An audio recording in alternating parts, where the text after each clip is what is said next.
From underneath the hood, we're going to go ahead and grab our under engine covers. Gently lift up.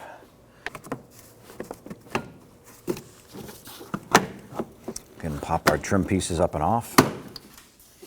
And we just work this off. On the driver's side, we're going to go ahead and release this cover here.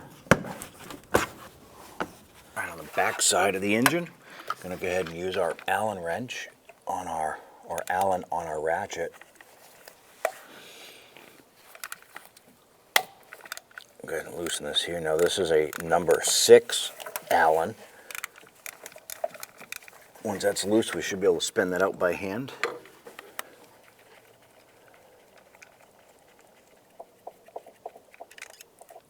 On the top of the coil, I want to go ahead and disconnect that connector. On the top of it,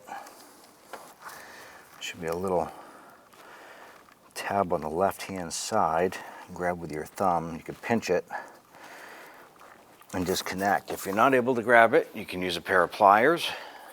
I'm going to go ahead and pull that coil out a little bit, and it'll give us immediate access with our pliers here to go ahead and pinch. I'm just going to go ahead and pinch that and wiggle that connector free, like that. Go ahead and pull that coil out.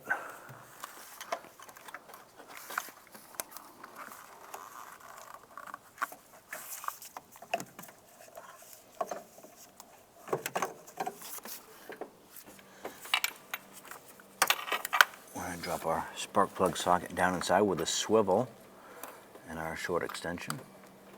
Try and move our power steering pump hose up and out of the way. And give us a little bit more room.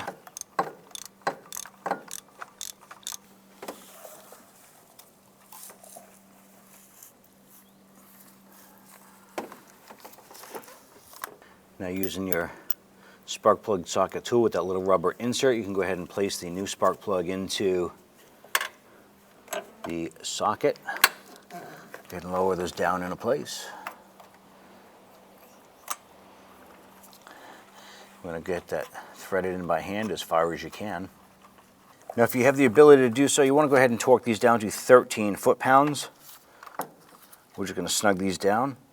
And we applied a little bit of dielectric grease to the end of our coil boot and just a little dab inside. Go ahead and lower this down inside.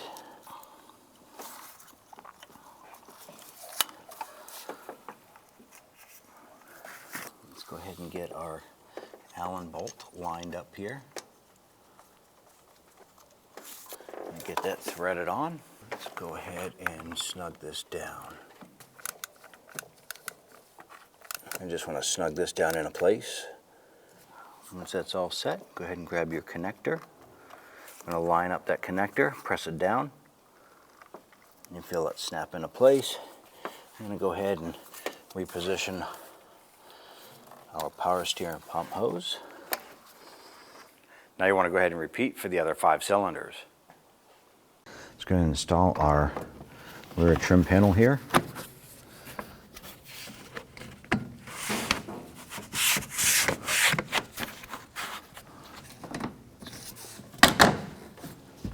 Install our driver's side trim.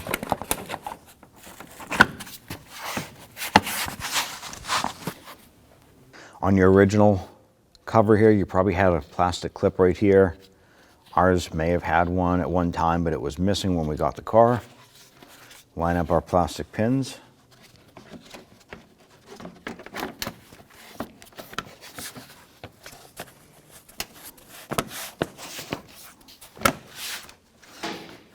There we go.